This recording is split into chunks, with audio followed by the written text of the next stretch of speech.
Something just happened over the Baltic Sea.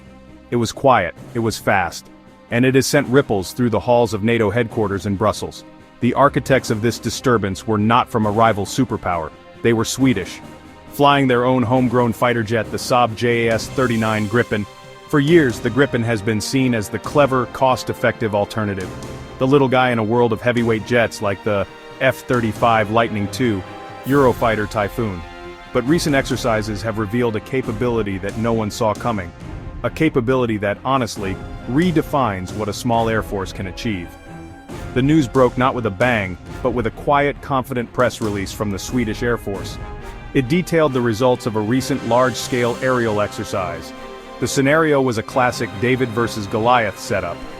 A small squadron of Swedish Gripens was tasked with defending a stretch of coastline against a much larger, simulated invading force. The opposing force was composed of advanced, fifth-generation aircraft analogs. On paper, the Swedish jets should have been overwhelmed. The smart, scrappy fighter from the north. So what exactly is this jet that is causing such a stir? The Saab JAS-39 Gripen in English, is a multi-role fighter developed by Sweden. It was designed with a very specific philosophy in mind. Sweden, a historically neutral country, a long, rugged coastline, and a powerful neighbor nearby. It needed to be a fighter, jacked, an attack aircraft, attack, and a reconnaissance plane, spanning, hence the name JAS. It also had to be affordable to buy and operate, easy to maintain, capable of operating from dispersed, unconventional locations, like reinforced highway strips. That philosophy sets the Gripen apart from American and European jets. Jets like the F-15, the Eurofighter Typhoon, those were built for air dominance with massive budgets. The Gripen was born from pragmatism. It's smaller, lighter, and uses a single engine. That makes it far cheaper to fly per hour than twin-engine rivals. The event that truly put NATO on edge was not a single dogfight. It was the demonstration of a fully operational, AI-assisted tactical network. The Swedish Air Force unveiled the Tactical Collaboration Cloud during Nordic Shield 2025. This is not just a simple data link. It is a revolutionary step forward in networked warfare. 6 Gripen E fighters versus 16 simulated advanced enemy aircraft. The Gripens did not engage in individual duels. Instead, they operated as a single distributed combat entity, a true aerial swarm. Each Gripen acts as a sensor and a shooter. One jet uses its Raven ESA radar to detect a threat at long range. Instead of engaging, it instantly shares precise track data with the swarm. Another Gripen, miles away with radar off to stay hidden, receives the data. Tactical AI determines that jet has the best firing solution. The pilot then launches a Meteor missile at a target not seen on their own radar. That target is being painted by a different aircraft. This creates a tactical nightmare for an opponent. How do you defend against a shooter that is electronically silent? NATO's concern is not that Sweden is a threat. Sweden is a key partner and, as of recently, a full member of the alliance. The worry stems from a different place. The Gripen's new capability fundamentally challenges decades of NATO air power doctrine. That doctrine was built around the technological supremacy of individual platforms. The alliance has invested trillions of dollars in developing the world's most advanced fighter jets. Example, the F-35. The premise: this jet's stealth sensors processing power make it unbeatable in a one-on-one fight. But Sweden asks, what if it's not a one-on-one fight? The Swedish approach is a shift from platform-centric to network-centric warfare. NATO has its own data link systems.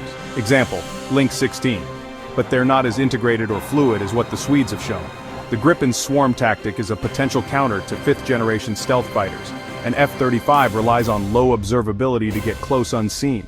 One Gripen might not see the F-35, but combined process data from 6 Gripens scanning from different angles and different altitudes might. The jet at the center of this revolution is the latest version, the Gripen E. It looks similar to its predecessors, but it is a completely different beast under the skin. It features a more powerful General Electric F-414 engine, the same family of engine used in the FA-18 Super Hornet. This gives it super cruise ability, meaning it can fly at supersonic speeds without using its fuel-guzzling afterburner. It also has a greater payload capacity and longer range. But the real magic lies in its electronics. Close-up of the Gripen E's cockpit showing the large, single wide-area display, WAD screen. The Gripen E was designed with a unique federated avionics architecture. This architecture is a game-changer. In most fighters, the flight-critical systems and the tactical mission systems are deeply intertwined. Updating the radar software could potentially interfere with the flight controls, requiring years of costly recertification. In the Gripen E, they are separate: radar, electronic warfare suite, data links. Those tactical systems can be upgraded with simple software patches, much like updating an app on a smartphone. The emergence of Sweden's networked Gripen swarm has the potential to redraw the map of air power in Europe. For the first time in a long time, a smaller European nation has developed a genuinely disruptive military capability using its own technology. This reduces reliance on the United States for high-end air defense and introduces a new variable into the continent's security equation. Countries along NATO's eastern flank like Poland, Romania. The Swedish model presents an effective way to build a formidable air defense against a numerically superior foe without the astronomical price tag of a full F-35 fleet. The balance of power is not just about technology, it is about doctrine. The Swedish Air Force has now proven that a different philosophy of air combat is viable.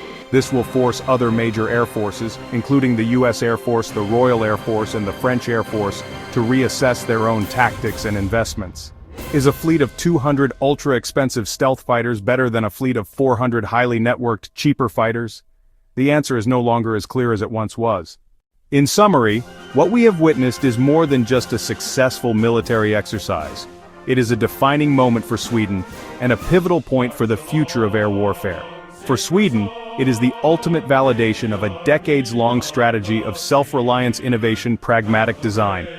By creating the Gripen and its revolutionary combat network, Sweden has secured its own defense in a profound way. It has proven that a nation of just 10 million people can produce a world-beating defense technology, ensuring its sovereignty, making it an indispensable partner in any alliance. This is a tremendous source of national pride and a powerful diplomatic tool. Ultimately, the story of the Gripen's Baltic shockwave is a lesson in smart strategy. It demonstrates that innovation is not the exclusive domain of superpowers. Sweden